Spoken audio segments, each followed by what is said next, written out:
Ya, balik lagi sama gua Irgi Ramadan dan sekarang di podcast kali ini gua kedatangan tamu spesial ya, teman-teman.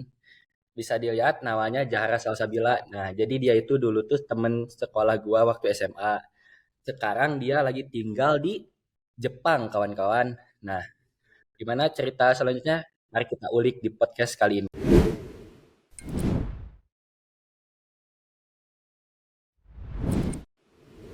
Oke, Jahara, halo apa kabar? Gimana Irgi, apa kabar? Baik dong. Gimana kamu sekarang di sana lagi ngapain kesibukannya sekarang-sekarang? Sekarang ini mungkin kesibukannya karena sebagai mahasiswa berarti ya sehari-hari masih belajar kayak gitu. Terus sekarang juga masih banyak jadwal UTS, jadi harus lebih-lebih nambah belajarnya sama ya karena di sini juga butuh biaya ya untuk hidup, jadi aku juga sambil sekalian part time gitu sih kesibukannya. Boleh dong di-spill cerita-cerita dulu waktu sebelum kamu ke Jepang, perjuangannya kayak gimana sih? Coba dari waktu kamu ini aja deh. Waktu pertama kamu, kenapa sih kamu pengen ke Jepang waktu awal tuh itu bisa kepikiran pengen ke Jepang gitu? Coba dong kasih tahu kita dong. Oke. Jadi untuk pertama kali kenapa aku pengen ke Jepang itu sebenarnya nggak dari diri aku sendiri keinginannya. Karena waktu SMA kan aku pun pernah ikut belajar bahasa Jepang gitu kan, ambil lintas minat dan itu pun karena teman-teman aku banyaknya ikut ambil yang itu. Jadi ya udah sih aku juga ikut ngambil itu jadi ikut-ikutan temen. Nah, terus kenapa aku pengen ke Jepang juga itu karena ada tetangga aku yang kayak merekomendasikan lah ya gitu. Kenapa nggak kamu coba aja katanya kuliah sambil kerja di Jepang. Terus karena aku yang bener-bener ngapain sih ke luar negeri gitu. Maksudnya ya kenapa sih emang kan kampus kita pun di Indonesia kayak banyak gak sih yang keren-keren mau negeri mau swasta gitu kan. Terus karena pada saat itu juga aku gagal ikutan ujian kedinasan juga, lalu SBMPTN, SNMPTN juga nggak lulus. Ada sih aku lulus di salah satu politeknik kesehatan daerah Bandung, cuman karena satu dan lain halnya itu aku jadi nggak bisa tuh untuk ikut lanjut ke sananya itu. Terus setelah dihitung-hitung biaya juga gitu dan ada izin dari orang tua juga katanya, ya udah kenapa nggak tanya-tanya dulu aja soal ke Jepang gitu. Toh kamu pun udah ada sedikit pengalaman dalam bahasa Jepang, jadi nggak mulai dari zero banget lah gitu katanya. Jadi ya kenapa enggak gitu. Setelah dicoba ternyata tidak sesulit yang dibayangkan orang-orang untuk sekolah ke luar negeri itu. Cuman dalam proses yang aku ambil ini memang agak sedikit panjang dibandingkan sama teman-teman yang mungkin S2 di sini atau misalnya yang dapat beasiswa langsung S1-nya itu ke Jepang. Itu sih mungkin awalnya ya. Ini aku tadi kan tetap denger ya itu kamu dulu pernah belajar bahasa Jepang tuh ya. Coba dong, itu kamu pertama kali belajar bahasa Jepang tuh waktu di mana sih? Dan kenapa sih kamu kayak lebih memilih bahasa Jepang dibandingkan bahasa-bahasa yang lain gitu? Jadi waktu SMA itu adalah pertama kalinya aku belajar bahasa Jepang gitu ya. Nah, waktu SMA itu kan ada kayak di tahun ajaran aku itu dia ada pilih lintas minat gitu kan antara bahasa Jerman lalu itu bahasa Inggris sama bahasa Jepang ya. Nah, untuk Jerman itu aku sebenarnya nggak ada minat sama sekali gitu dan kayak nggak deket aja gitu sama lingkungan aku. Nah, terus untuk bahasa Inggris karena kita sudah belajar bahasa Inggris di kurikulum yang biasa gitu, kayak buat apa aku harus ikut lagi bahasa Inggris gitu. Nah, terus ngelihat teman-teman aku juga, nah itu yang tadi ikut-ikut temen, ikut-ikut temen juga itu mereka kayak ya udah Jepang aja gitu. Oh ya udah aku juga Jepang deh gitu kan. Ya udah Jepang aja Jepang ya. Ya, dari situ sih sama waktu SD itu pernah aku kepikiran kayak ada bahasa lain selain bahasa Indonesia dan bahasa Inggris gitu ya yang menarik di pelajaran sejarah itu ada Dokuritsu Junbi Inkai sama Dokuritsu Junbi Chosakai. Nah, pas dari situ sih kayak, oh ada bahasa lain yang aku tidak mengerti sama sekali gitu, dan ini bahasa Jepang. Nah, dari situ juga kayak, ya bisa lebih tahu kali ya tentang Jepang-Jepang ini gitu. Itu sih awal-awal kenapa belajar bahasa Jepang. Oh, berarti kamu pertawanya awal pengen interest ke bahasa Jepang tuh awalnya ikut-ikut temen doang gitu ya. Tapi pas Hmm. kamu menjalani pelajaran itu, berarti kamu tadi itu tertarik ke bahasa-bahasa Jepang yang lainnya gitu lah ya. Iya. Jadi lebih into sastra Jepangnya gitu. Jadi pengen kayak lebih kepo gitu ya. Memperdalam gitu ya lah ya. Ya, dalam. Coba dong, ini kan pasti kan kita harus beradaptasi kalau misalkan di lingkungan yang belum pernah kita tinggali gitu. Coba dong, gimana sih cara kamu beradaptasi di Jepang pada saat kamu pertama kali ke sana? Hmm.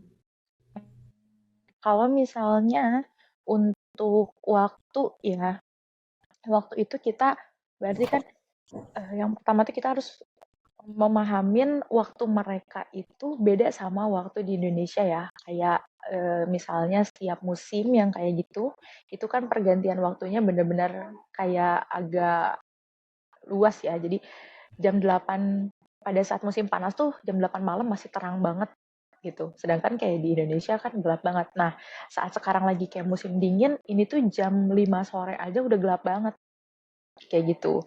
Jadi mungkin apa ya, ke sholat juga mungkin ya, karena kan sebagai muslim juga ke waktu sholat juga jadi kayak, oh kita harus gimana ya, bisa berani mengungkapkan bahwa oh ini adalah waktu sholat kita gitu. Jadi harus berani juga gitu. Jadi waktu dari satu waktu yang itu tuh, jadi gimana ya, udah dari satu waktu itu aja bisa ngerembet ke agama juga gitu, terus ke kerjaan juga gitu. Nah, dari situ tuh kayak, oh berarti kalau kita nggak berani mengungkapkan, kita nggak bisa ber apa ya, nggak bisa struggle di sini gitu. Jadi kita selalu kayak merasa kesulitan dalam satu hal dan lain sebagainya. Terus adaptasi sama makanan juga gitu kan. Kalau misalnya kita masih terus-terusan pengen makan makanan Indonesia dan tidak menyesuaikan diri sama lingkungan di Jepang ini, mungkin kita akan selalu memerlukan biaya yang cukup besar untuk konsumsi aja gitu kan. Untuk uang makan kayak gitu. Jadi mau nggak mau ya kita harus bisa relate sama makanan orang Jepang gitu. Dan ternyata setelah untuk satu kali, dua kali makan pertama mungkin rasanya aneh, tapi udah tiga kali, empat kali itu pasti bakal terbiasa. Dan ternyata makanan yang di Jepang itu lebih sehat daripada makanan-makanan yang misalnya kita beli makanan Indonesia nih ke rumah makan Indonesia, oke sekali dua kali it's not problem. Tapi kalau misalnya kamu keterusan, entah itu mahal, entah itu jadi kurang baik juga kesehatannya gitu. Jadi apa ya, banyak hal di kehidupan yang memang harus di ini aja gitu, di relate. Oke, berarti cara kita beradaptasi gimana? Kita adaptasinya harus menjalani aja lah Hmm. gitulah ya. Hmm. Beriringnya waktu kita tuh akan beradaptasi sama yang ada di sana gitu Ya, lah ya. Nah, itu kan pasti nih ya, kamu kan seorang muslim lah, dilihat dari pakaian pun kan menggunakan hijab. hmm. Nah sih cara kamu ini kan notabene kan di Jepang itu kan eh, yang punya beragam Islam tuh bisa notabene minoritas lah ya. Ya, Nah, gimana sih cara kamu mendapatkan kayak makanan-makanan yang halal gitu? Apakah pada saat kamu pertama ke sana itu sempat kesusahan untuk mencari makanan yang halal atau ternyata oh pas aku nyampe di prefektur tertentu ternyata gampang gitu loh makanan-makanan halal itu disediakan oleh pemerintah Jepang atau gimana gitu. Coba hmm. dong ceritain Hmm. gimana. Oke, kalau misalnya aku pribadi itu lebih ke apa ya, kita pergi ke tempat, mungkin pertama nanya dulu ke senior ya, tanya dulu ke senior kalau belanja di daerah sini itu di mana. Nah, sekarang juga kan udah banyak banget aplikasi ya yang bisa kalian akses untuk datang ke Jepang ini. Misalnya kayak kalian mau cari apa makanan halal gitu, atau misalnya kalian pergi ke supermarket terus kalian lihat oh ini halal, kalian bisa sambil lihat aplikasi kayak oh yang ini adalah makanan-makanan yang boleh kita beli. Nah, yang ini adalah barang, misalnya barang-barangnya oh nggak bisa, nggak bisa, nggak bisa kayak gitu. Itu lebih praktis. Cuman kalau di aku, case-nya di aku itu lebih ke baca apa yang ada di belakangnya gitu. Kenapa aku lebih pengen membaca? Karena biar aku pun bisa latihan, biar skill bahasa Jepang aku itu meningkat gitu. Jadi sekalian aku belanja, sekalian aku belajar, sekalian aku bisa memahami bagaimana juga gitu kayak oh ternyata kalau misalnya ada kandungan-kandungan seperti ini itu berarti mengandung misalnya maaf babi misalnya kayak gitu ya. Atau misalnya ada alkoholnya gitu kan. Karena mungkin kita nggak tahu ya kayak misalnya kita makan udon ya. Udon kan orang-orang pasti mikir oh udon nggak ada babinya gitu kan dan tidak menggunakan minyak babi gitu kan. Nah, tapi kalau misalnya kalian lihat gitu ya, di dalam kuah udon itu ada namanya mirin. Dan mirin itu menggunakan alkohol. Jadi secara tidak langsung kalian menggunakan bahan makanan yang didasarkan dengan alkohol gitu. Jadi kayak oh berarti kalau misalnya ada yang seperti ini gitu, berarti enggak gitu. Meskipun tidak tertera gitu. Babi misalnya kayak gitu ya enggak, tapi oh dengan kita mempelajari, kita memahami, kita jadi oh oke, berarti ini nggak boleh dimakan gitu kan. Sebagai muslim kita harus lebih pilih-pilih lagi. Dan sekarang itu di salah satu supermarket juga di Gyomusuper itu namanya ada di Gyomusupa sama di Don Quixote itu udah banyak banget makanan yang bersertifikat halal gitu. Jadi buat teman-teman juga kalau misalnya kalian belanja masih bingung mau kayak gimana, tinggal pergi ke salah satu tempat yang tadi aku sebutin, terus kalian tinggal cari aja gitu ada yang logonya halal. Itu banyak banget makanan Indonesia juga banyak dijual di dua supermarket itu. Jadi nggak usah kayak kebingungan kayak gimana. Mungkin di kota-kota besar itu ada kayak warung Indonesia gitu ya. Ada warung Indonesia yang kalian bisa langsung datang ke sana gitu. Itu udah banyak banget di daerah Nagoya di sini banyak sih karena di sini mayoritas muslimnya lebih banyak gitu di daerah Nagoya ini. Kalau misalnya ada beberapa toko juga yang menyediakan jasa kayak dikirim barangnya gitu online gitu. Itu kalian bisa pesen misalnya untuk seminggu sekali atau sebulan sekali itu bisa pesen kayak gitu sih. Oke, berarti nggak usah hektik lah ya kita kalau misalkan orang Indonesia beragama Muslim mungkin atau dari negara lain yang ingin berkunjung ke Jepang itu berarti nggak usah hektik dengan makanan-makanan halal di sana karena udah banyak disediakan oleh pemerintah-pemerintah Jepang di semua supermarket mungkin gitu ya. Mungkin ini deh aku tuh sempat dengar sama sempat lihat juga di sosial media kamu bahwa pernah sempat ada kejadian lucu kayak datang ke tempat tinggal kamu dari menawarkan ikut agama di Jepang. Itu Ya, gimana sih ceritanya? Tolong dong ceritain dong hal tersebut. betul. Jadi yang aku pahami dari kejadian itu, mungkin pada saat itu aku masih baru 2 bulan, mungkin apa 1 bulan datang ke Jepang masih kayak ngangong-ngangong kayaknya gitu ya datang ke sini tuh. Jadi konteksnya itu mereka setiap ada apa ya siswa masuk baru ya siswa masuk baru itu pasti kayak kelihatan ada mobil atau misalnya ada lampu kamar yang menyala gitu. Orang-orang dalam satu organisasi tersebut gitu ya, si pengikut agama tertentu itu dia mengintai dia mengintai apartemen-apartemen yang banyak orang luar negerinya gitu ya. Itu yang pertama. Yang kedua, mereka tuh ngeliat gimana kayak misalnya kita jadwal rutinitas kita gitu loh. Misalnya kita pagi-pagi nggak ada kan. Nah, mereka nggak akan datang pagi-pagi. Tapi kalau misalnya kayak jam 9 malam gitu, kayak orang-orang udah pada ada ngumpul di rumah, mereka tuh ketok-ketok datang gitu. Nah, yang ditawarkan mereka itu adalah kalian kan sekarang tinggal di Jepang gitu ya, pemikiran aku tuh. Kalian sekarang tinggal di Jepang, karena kalian tinggal di Jepang, kalian harus kayak apa ya, ikut apa ya istilahnya menyembah gitu, mengagung-agungkan salah satu gunung terkenal yang ada di Jepang gitu.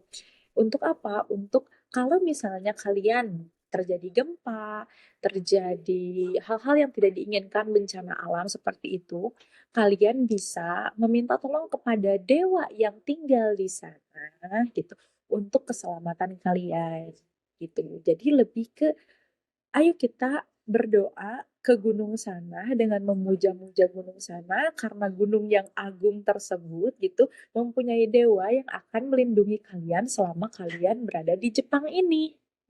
Gitu konteksnya mungkin ya. Jadi pengajakannya itu bukan kayak mereka tidak memaksa tapi mereka memberikan iming-imingnya itu, "Oh, kamu punya agama apa? Kamu beragama apa?" Gitu ditanya dulu. Kayak, "Oh, saya Islam."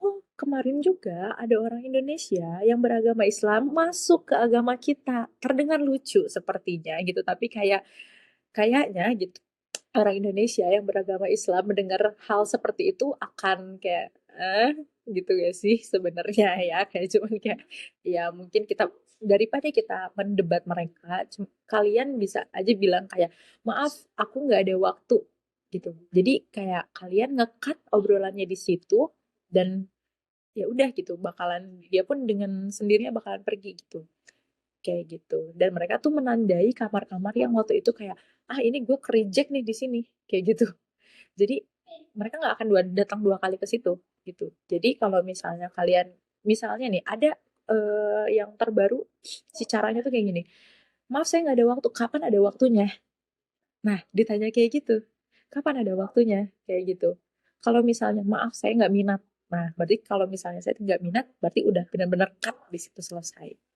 kayak gitu. Oke, berarti buat nanti teman-teman di sini ya yang nonton video ini dan ingin ke Jepang mungkin ada niatan untuk menambah pendidikan di sana. Kalau misalkan bertemu kejadian kayak tadi yang Zahra rasain, mending sama kalian langsung ditolak gitu ya. Jangan Hmm. kayak mencari-cari alasan Hmm. tidak ada waktu atau apa. Karena nanti mereka akan mencari alasan yang lain juga kalau Hmm. misalkan kalian mencari alasan. Betul, Jadi betul. mending disarankan oleh Zahra juga langsung cut aja bahwa saya nggak minat nih buat ikut kegiatan Anda gitu. Jadi mereka pun akan langsung mundur gitu, Hmm. teman-teman. Nah, sebelumnya nih Zahra, aku pengen tahu udah berapa lama sih kamu diam di Jepang? Udah 3 tahun. Pas bulan ini 3 tahun. 3 tahun ya? Hmm. Nggak kerasa banget ya, tiga Gak tahun ya. ngerasa. Ya bener gak kerasa berasa. Baru kemarin datang kayaknya baru sebulan yang lalu. Apakah udah jiwa-jiwa Jepangnya itu udah masuk ke diri gitu, atau jiwa Indonesia udah hilang atau gimana? Masih ada nggak? Hmm. Kalau misalnya dibilang jiwa Jepangnya udah merasuk ke dalam diri, kayaknya sih emang udah ya. Karena sebetulnya ini lagi ngobrol, aku ngobrol sama Irgi pakai bahasa Indonesia. Capek kepalanya tuh karena ada beberapa kata-kata yang harus aku translate dulu gitu misalnya kayak eh apa ya misalnya aku mau ngomong tadi itu apa misalnya kayak gitu biasanya itu suka kita nanda dan suka kayak gitu jadi kayak Oh iya.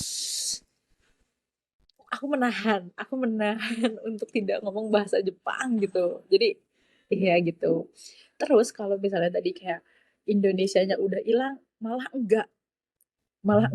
aku merasa bahwa aku Indonesia banget sekarang itu nggak tahu kenapa ya ini tapi orang lain mungkin nggak cuman aku kayak gitu kalau misalnya apa ya ke sekolah itu kadang aku sering kayak pakai batik pakai kebaya gitu loh jadi kayaknya waktu di Indonesia aku kalau misalnya main atau kayak gitu nggak pernah deh pakai batik atau kebaya kayak nongkrong pakai kebaya gitu pakai batik gitu enggak tapi sekarang tuh kayak aku mau makan padahal ke restorannya deket gitu ya deket rumah tapi nggak mau pengennya tuh pakai samping gitu loh sih pakai kain yang kayak gitu kain batik terus kayak keluar gitu dan itu ngerasa kayak apa ya orang kan pasti nanya ya orang Jepang merasa aneh bahwa kalau misalnya kayak eh kamu ini kainnya bagus gitu kan kamu dapat kain ini dari mana kamu ini dari mana kayak gitu jadi ditanya-tanya ya sekalian aja nggak sih kayak memperkenalkan budaya Indonesia gitu kan ke orang yang selewat-selewat gitu nggak cuman kain Indonesia tapi kayak hijab juga kan karena yang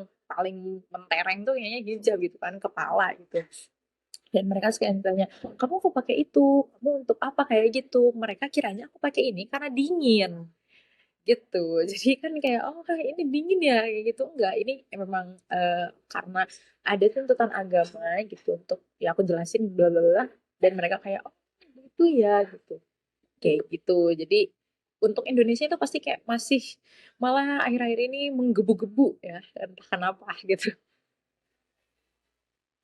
Terus kalau misalkan Berarti kalau dengan cerita dari kamu, berarti justru di sana tuh kamu kayak merasa Indonesia banget tuh, Hmm, malah malah Indonesia banget dibandingkan dulu kamu di waktu Indonesia gitu ya. ya, ya, Ternyata berpendidikan di luar negeri tuh malah membuat kita jiwa Indonesia makin pekat gitu lah ya. iya, iya lebih lebih kayak kok di sini kayak gini gitu ya. Yang pertama itu perbandingan budaya gitu kan. Kayak kok di sini kayak gini, tapi kayaknya di tempat gue nggak kayak gini deh itu. Terus apa? Kalau di Indonesia ini kita selalu ngerasa kayak ada orang yang lain yang ngerjain. Kenapa harus gue? Gitu loh. Ada budayawan yang dia senantiasa mengabdikan dirinya untuk mengembangkan budaya, melestarikan budaya, terus kenapa harus gue ikut-ikutan? Kayak gitu. Kan udah ada dia memang ada bidang yang kayak gitu kan. Tapi kalau misalnya di sini sebagai minoritas, apalagi aku di kampus aku orang Indonesia yang cuma sendirian gitu kan. Kayak kalau misalnya enggak gue, ya siapa lagi gitu loh. Jadi ada rasa kayak gitu makanya kenapa aku ngerasa kayak akhir-akhir ini tuh kayak ngerasa Indonesia banget mungkin karena di kampus juga aku sendirian gitu ya. Mungkin karena itu juga sih.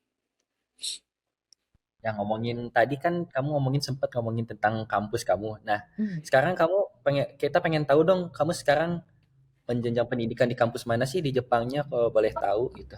Oke. Jadi aku tuh ngambil S1, ngambil budaya Jepang di Aichi Bunkyo University di daerah Komaki. Sebelahan sama apa ya? Nagoya lah ya, sebelahan sama Nagoya gitu.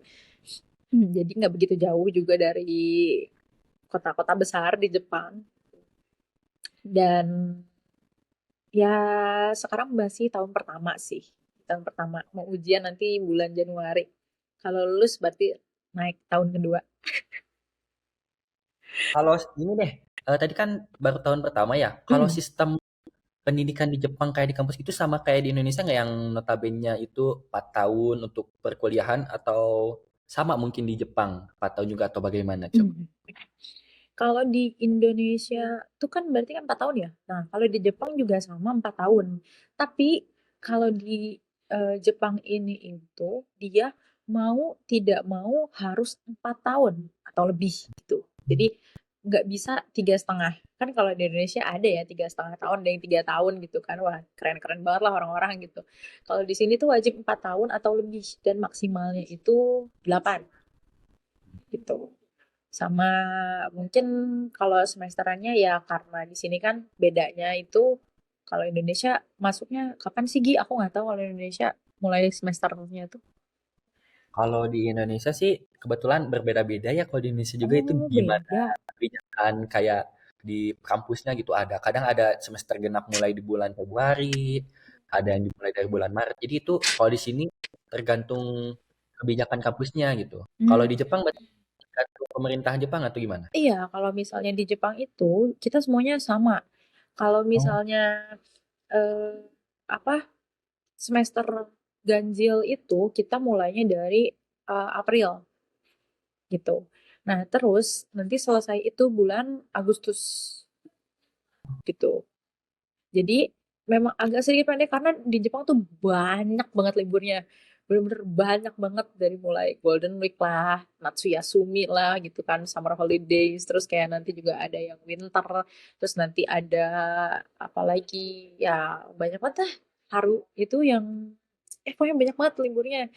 Jadi memang ini gitu pendek-pendek. Terus kalau misalnya yang ganjil itu dia yang genap itu dia mulainya itu sembilan bulan 9 akhir mungkin deket ke bulan 10 gitu ya sampai bulan 1 gitu. Kalau kampus aku ya gitu. Cuman kalau pembelajaran di kayak sekolah bahasa yang kayak gitu itu biasanya mereka lebih cepat duluan.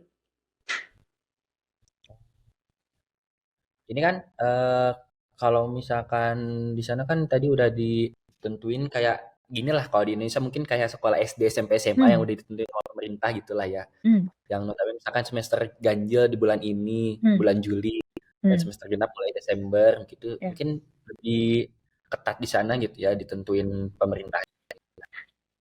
Nah, buat yang kalian pengen tahu, sebenarnya ini Jahara ini tuh dia berkuliah tuh menggunakan uangnya sendiri, betul Jahara? Astagfirullahaladzim, betul. Apa dong? ceritain gimana sih cara kamu mengumpulkan uang untuk melakukan pendidikan di sana dong, cerita-cerita ya apa aja gitu, ceritain dong. Terus teman-teman kan pengen tahu, siapa tahu teman-teman yang nonton podcast ini pengen kayak Jahara juga ingin melanjutkan pendidikan di sana, tapi dia ingin mandiri seperti Jahara gitu, dengan menggunakan uang sendiri tanpa bantuan orang tua atau mungkin orang lain. Coba dong diceritain dong. Oke. Untuk pertama kali ya berarti kan kita back to aku sekolah bahasa lah ya, sekolah bahasa. Sekolah bahasa aku pertama kali itu aku keluar biaya sekitar seratusan ya, seratusan. Itu tuh sebenarnya ya make sense sebenarnya. Karena apa? Eh, Waktu aku 2019 akhir aku masuk tuh. 2019 akhir itu tuh enggak deh, kayaknya 100 lebih lah mungkin ya. 100 lebih itu aku masuk di bulan Agustus. Agustus terus September itu juga Agustus 29 Agustus pokoknya. Mulai pembelajarannya itu September. Oktober langsung ujian gitu. Oktober ujian, lulus. Belajar lagi next level. Terus 2 bulan, waktu 2 bulan itu aku langsung lulus lagi juga di level N4 gitu ya, N4. Nah, dari 2 bulannya ini itu sekitar Februari kalau nggak salah, Januari Februari kalau nggak salah itu kebetulan COVID 2020 ya, kebetulan Oh iya, COVID. Nah, jadi kita nggak ada keberangkatan dan sekolah pun libur. Jadi tetap aku belajar di LPK itu paling cuma 3-4 bulan lah. Kayak gitu, totalnya itu. Karena kan memang banyak libur-liburnya juga kan di LPK tuh. Jadi, oh iya, aku juga memang ikut ke LPK karena memang kepengurusan untuk sekolah itu nggak yang semudah apa ya. Kita misalnya daftar sendiri itu nggak bisa. Soalnya memang ada beberapa file yang harus ditranslate ke bahasa Jepang gitu kan. Terus ada beberapa apa ya, misalnya kontrak gitu ya antara LPK sama sekolah bahasa yang di Jepang gitu kan. Jadi kita kalau misalnya mau daftar ke sekolah bahasa Jepang yang ini, itu tuh misalnya harus lewat LPTN ini, kayak gitu. Kayak gitu. Jadi aku ikut LPK yang ada di Cianjur, terus aku daftar ke sana gitu. Dan untuk pembayarannya itu setelah gimana ya? Kita belajar dulu, terus udah dapat level N berapa, gitu kan. Nah, karena yang tadi aku bilang semesteran di Jepang itu kan cuma ada di bulan April sama Oktober sebenarnya. Nah, kalau misalnya kita nggak daftar yang bulan April, berarti kita otomatis yang Oktober. Karena April aku waktu itu masih COVID banget, jadi aku nggak ikut yang April, otomatis aku ikut yang Oktober. Nah, untuk kelas yang Oktober ini biasanya itu durasi sekolahnya di Jepang itu sekolah bahasa itu 1,5 tahun. Sedangkan yang April ini 2 tahun gitu. Nah, setelah kepengurusan berkas, di bulan September Oktober itu aku dikasih invoice. Jadi udah didaftarin juga ke si sekolah bahasa ini. Terus dia datang invoice untuk pembayaran sekolah bahasa, pembayaran apartemen selama 6 bulan. Ya, apartemen selama 6 bulan. Sekolah bahasanya ini dia bayarnya cuma 3 bulan. Jadi 3 bulan bayar uang sekolah, 6 bulan apartemen, beli rice cooker, beli futong, ini tempat tidur, itu beli tempat tidur, terus beli sepeda, terus beli bahan makanan, karena waktu itu kan harus karantina 2 minggu, gitu kan. Terus beli apa lagi aku lupa. Pokoknya itu tuh include rata-rata semuanya itu totalnya 96. Gitu tuh 96. Berarti kan kalau dihitung-hitung sama ya uang di LPK juga kan gitu udah lebih dari 100 kan gitu kan sama uang ujian-ujian yang kayak gitu ya juga gitu.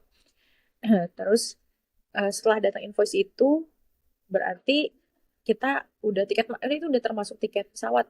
Eh, iya, udah masuk tiket pesawat, udah masuk tiket pesawat. Itu visa sama yang lain-lain sebagainya lah ya.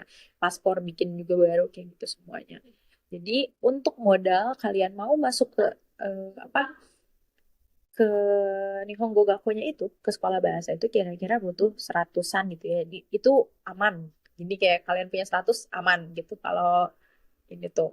Terus nanti itu per bulannya itu kita Nihongo Gakko itu bayarnya sekitar 5 juta, 5 mang.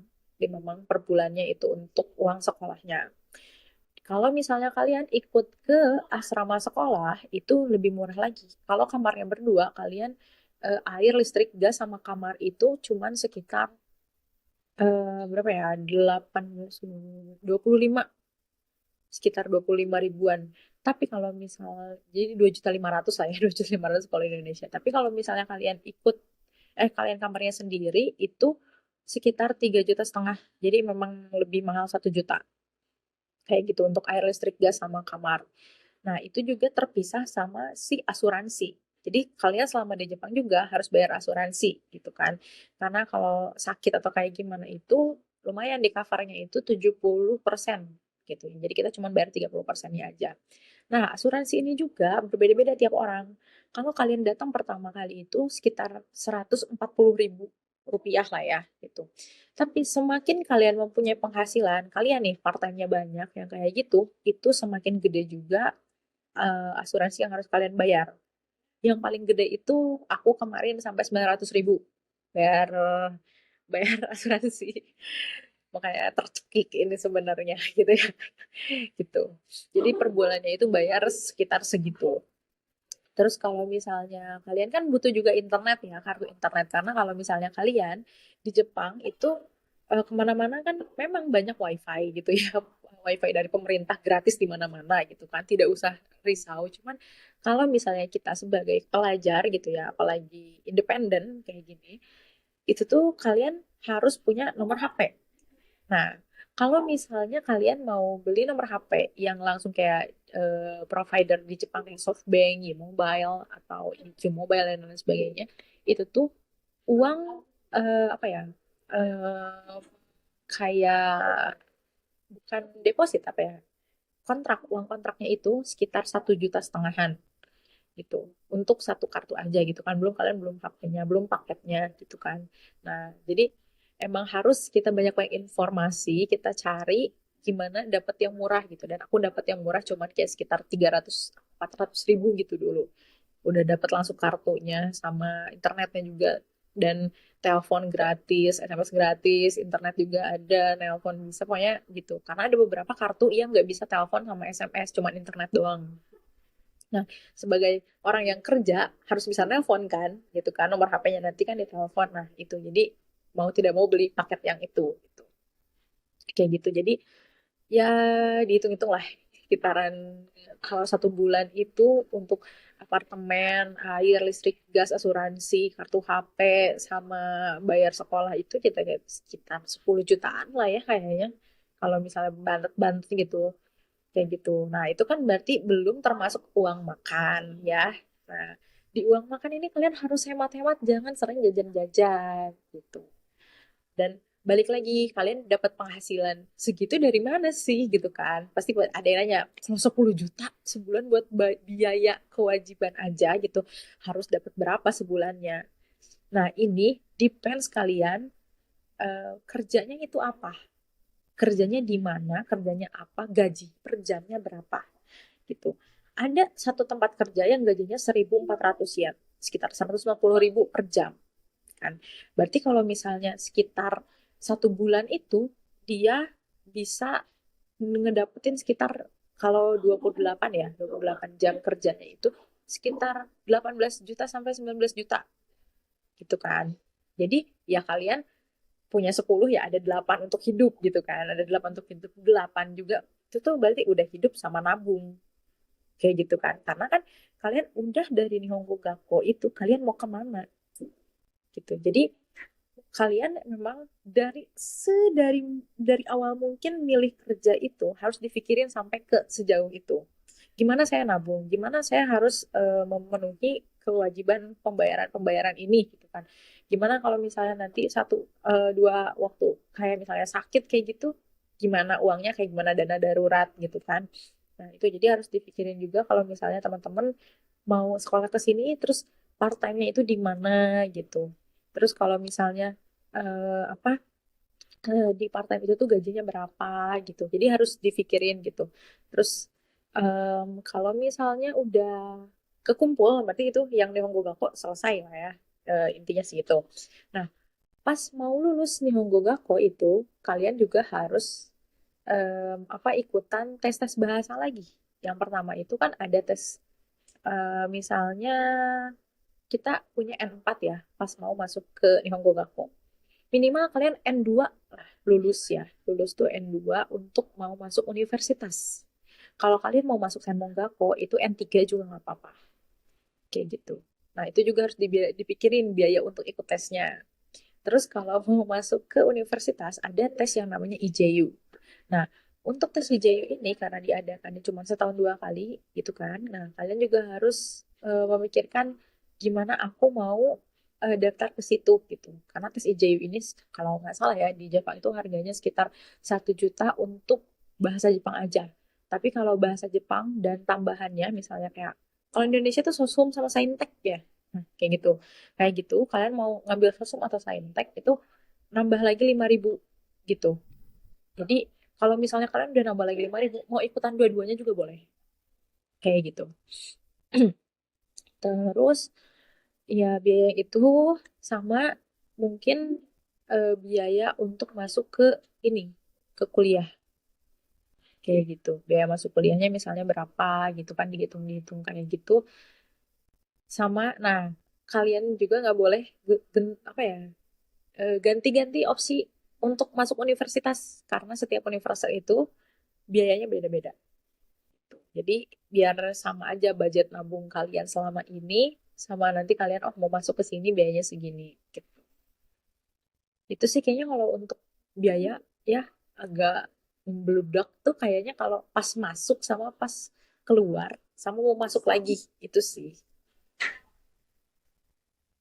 Nah, berarti buat teman-teman nih ya yang ingin bercita-cita melanjutkan pendidikan di mungkin selain di Jepang juga sama lah ya, pasti membutuhkan biaya yang lebih gitu. Hmm. Nah, ini kan tadi udah diceritain nih sama Zahra nih gimana susah payahnya dia berjuang gitu untuk melanjutkan pendidikan di sana. Nah, berarti teman-teman juga harus bersiap juga ya kalau misalkan ingin memiliki cita-cita untuk berpendidikan di luar negeri gitu.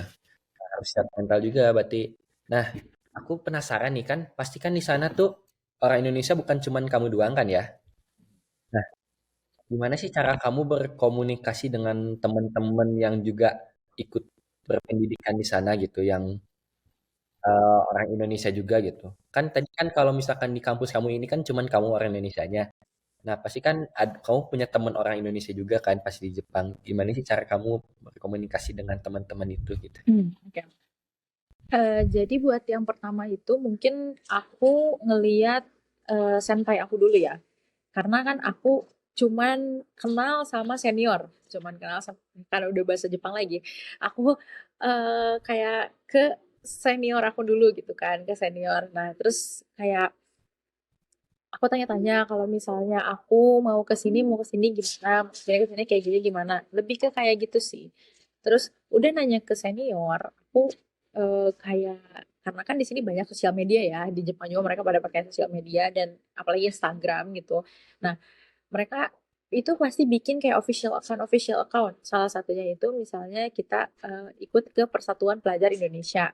Nah, kayak gitu.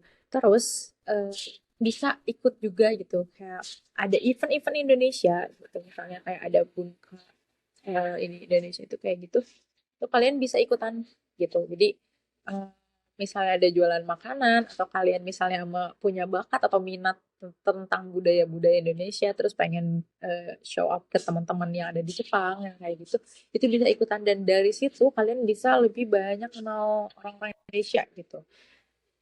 Terus sih. Berarti ada komunitasnya gitulah ya. Kalau Hmm. misalkan kita ikut pendidikan di sana itu gak usah risau kayak nggak punya temen dari orang Indonesia atau gimana. Pasti di sana tuh ada komunitasnya gitu teman-teman gitu.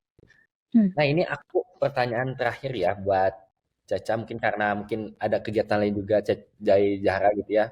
Aku kan penasaran nih kemarin nih sempat lihat di sosial media kamu kayak kamu mempromosikan yang orang-orang ingin pergi ke Jepang gitu membutuhkan translator gitu. Nah, itu kamu kesibukannya sekarang ngapain sih gitu? Selain tadi berpendidikan sama part time, itu apakah ada mengisi luang waktu yang lain gitu atau gimana gitu? Oke. Dong, ya dong. Eh, jadi sebetulnya kalau misalnya dibilang kayak aku kesibukannya apa, ya cuman dua itu sebetulnya. Cuman karena apa ya, untuk part time aku yang ini itu dia agak nggak boleh banyak-banyak. Jadi di tempat aku itu nggak boleh banyak-banyak part time karena takut, karena gajinya gede, karena gaji per jamnya gede. Kalau misalnya gaji per jamnya gede, nanti kamu bakalan kena pajak. Kamu harus bayar pajak penghasilan ke Jepang gitu. Jadi mereka itu menjaga biar aku nggak bayar pajak. Nah, karena itu aku merasa bahwa gaji gue kurang gitu kan, gaji gue kurang gitu. Karena gaji aku kurang, jadi aku tuh nyari juga part time lain gitu ya. Tapi ini nggak ilegal, ini ilegal karena masih ada di 28 jam seminggu. Jadi memang ada apa ya, yang harus ditetapkan gitu, peraturan-peraturan yang harus ditetapkan untuk nge memuru itu apa ya? Menjaga, menjaga, menjaga biar kita itu tidak bayar pajak gitu sebagai pelajar ini kan. Nah, aku juga waktu kemarin itu pernah jadi tour guide selama 1 minggu gitu. Jadi dari Osaka, Kyoto, terus ke Nagoya, terus ke Kanagawa, terus ke Tokyo, kayak gitu. Lumayan itu seminggu gitu kan. Terus aku juga kerja di Kumiai. Sekarang aku kerja di 2 Kumiai. Yang pertama itu ada di Kanagawa, yang di sebelah Tokyo. Itu aku jadi apa, penanggung jawab kalau misalnya siswa-siswanya ini ada masalah gitu. Jadi lebih ke kayak gimana, bikin report tentang apa ya, kemajuan siswa-siswa yang kerja di Indonesia ini. Kerja-kerja di Jepang, siswa Indonesia yang kerja di Jepang, sorry. Terus yang satu lagi itu juga aku di salah satu PMI juga, tapi di daerah Nagoya sini. Kalau itu aku nanti lebih ke kayak apa ya, translator gitu mungkin ya, di bidang kerjaan mereka. Tapi kerjanya itu di daerah Hiroshima kayak gitu. Terus aku juga sering kayak apa ya, part time harian kayak gitu sebagai translator juga gitu, tapi di salah satu LPK yang ada di Bekasi gitu. Siswanya itu banyak di sini, tapi memang tidak ada orang yang bisa untuk translator gitu untuk hari pertama kerja atau misalnya kayak orientasi sebelum kerja yang kayak gitu. Jadi lebih apa ya, aku sebagai translator aja gitu membantu siswa-siswa yang ada di sini kayak gitu. Terus apa ya, mungkin lebih ke itu sih. Pernah juga aku jadi sensei. Oh, iya, sekarang juga aku masih jadi sensei sebenarnya. Aku masih jadi sensei di salah satu bimbel online yang lumayan terkenal ya kayaknya di Indonesia, tapi nggak tahu juga sih. Tapi nggak tahu juga sih. Cuman followersnya emang berapa puluh ribu gitu ya, kayak gitu. Jadi waktu itu aku dari bulan apa ya, bulan Juli ya, dari bulan Juli udah ngajar gitu. Itu di setiap malam Senin, Rabu sama Jumat gitu. Kayak gitu ngajar-ngajar orang Indonesia yang pengen belajar bahasa Jepang gitu. Kayak gitu. Jadi jadwalnya malam, cuman 1 jam setengah kayak gitu sih. Terus kemarin juga ada yang minta buat jadi apa, sensei online gitu karena memang orangnya mau ikutan ujian karena butuh sertifikat untuk apa ya, melanjutkan kerjaan kayak gitu. Nah karena itu juga jadi ya udahlah, oke, jadi part time juga gitu, lebih kayak gitu. Cuman karena nggak setiap hari ada yang kayak gitu, jadi mungkin jatuhnya kayak freelancer ya untuk yang kayak gitu-gitu tuh. Jadi ya nggak termasuk ke Baito yang tetap gitu, karena Baito tetap aku ini cuman aku kerjain di restoran sushi aja gitu. Oke, berarti banyak banget ya kegiatan kamu akhir-akhir ini gitu ya, selain tadi kerja di pekerjaan yang tetap itu sama menjenjang pendidikan banyak juga ternyata teman-teman nih kegiatan untuk sejarah. Nah, buat info teman-teman juga nih ya, buat kalian pengen tahu bahwa Jahara ini tuh salah satu konten kreator YouTube juga ya kalau nggak salah ya. Dia sempet bikin vlog tentang perjalanan dia atau mungkin kegiatan dia di Jepang gitu. Apa sekarang masih nggak sih kamu bikin kayak vlog-vlog gitu atau mungkin konten-konten di sosial media kamu gitu yang memperkenalkan Jepang atau kegiatan kamu di Jepang apa aja gitu. Untuk bikin konten yang into konten itu kayaknya nggak bisa sekarang, udah enggak gitu. Karena kan tadi seperti yang sudah saya jelaskan juga gitu, kayak emang rentetannya itu agak rame ya untuk sekarang. Kalau misalnya kita masih Nihongo Gakko itu nggak begitu sibuk. Cuman kalau udah masuk universitas, selain kita juga mikirin yang hari ini besok juga harus mikirin ke depannya gimana apa ya shikaku itu apa ya Oh, Em, ayo apa yo. kayak kemampuan-kemampuan atau kayak sertifikat-sertifikat yang akan membantu kamu gitu. Misalnya kayak kamu punya N1, kamu misalnya punya Japanese Business Test, misalnya kayak gitu. Terus kayak kamu pernah punya pengalaman mengajar juga gitu. Terus kamu misalnya punya apa si mengemudi di Jepang gitu, kayak gitu. Terus kamu misalnya punya TOEFL yang kayak gitu. Jadi lebih banyak ke gimana aku apa ya memperbanyak ilmu buat masa depan aku sih kalau sekarang ini untuk universitas ini karena masa aku lulus universitas cuman kayak lulusan ini doang nggak punya titel nggak punya kelebihan apa-apa gitu jadi untuk konten kayaknya akan menyusul kalau misalnya aku libur panjang mungkin kayak gitu atau enggak misalnya aku udah nggak bersama kehebohan ini lagi gitu sih. Oke, berarti nanti kalau misalkan ada waktu luang dan mungkin ada keinginan buat bikin konten lagi, mungkin baru akan kembali lagi gitu ya bikin Iya. konten sosial media gitu ya. Hmm. Nah, terima kasih buat Zahra yang telah nempatin waktunya buat podcast bareng Iya, aku. Irgi, sama-sama. Sebelum ini nutup podcast ini, boleh nggak sih spill dong akun sosial media Instagram mungkin atau TikTok buat teman-teman yang penasaran sama Kakak Zara ini, boleh nggak sih Oke. apa sih nama akunnya gitu? Untuk akun Instagram itu ada kalian bisa tulis ZAARASABIRA Zara Sabira atau kalian bisa cari aja Zara Salsabila itu ada di situ. Kalau TikTok aku sebenarnya nggak begitu main, punya akunnya tapi aku nggak bikin video di TikTok gitu. Jadi mungkin Instagram aja sih. Nanti aku sempetin ya di akhir video ini buat sosial media Kakak Zara ini ya buat teman-teman yang penasaran mungkin pengen tanya-tanya tentang dunia Jepang lebih lanjut atau mungkin tentang kegiatan sehari-hari Kak Zara bisa langsung nanti kontak aja ke Kak Zara ini ya. Sekali lagi terima kasih buat Zahra, sukses selalu, semangat selalu di Amin, depannya ya. amin ya Allah ya Rabbal Alamin. Nanti aku bisa menyusul ke sana ya. Ya, Ya, pokoknya didoain semoga semuanya teman-teman yang punya niat, punya cita-cita ke Jepang, biar kesampaian, biar terwujud semua cita-citanya. Jangan menyerah pokoknya kalau misalnya ada orang lain yang kayak, apa ke Jepang? Enggak, kalian bisa kok. Kalian bisa, percaya, bisa. bisa. Kita semua bisa ya. Kalau misalkan kita nggak berani mulai, siapa yang ini gitu. Maksudnya Lagi. berani dulu gitu ya, berani dulu. Betul. Dan sekali lagi terima kasih Kak Zahra Iya, atas Irgi, sama-sama.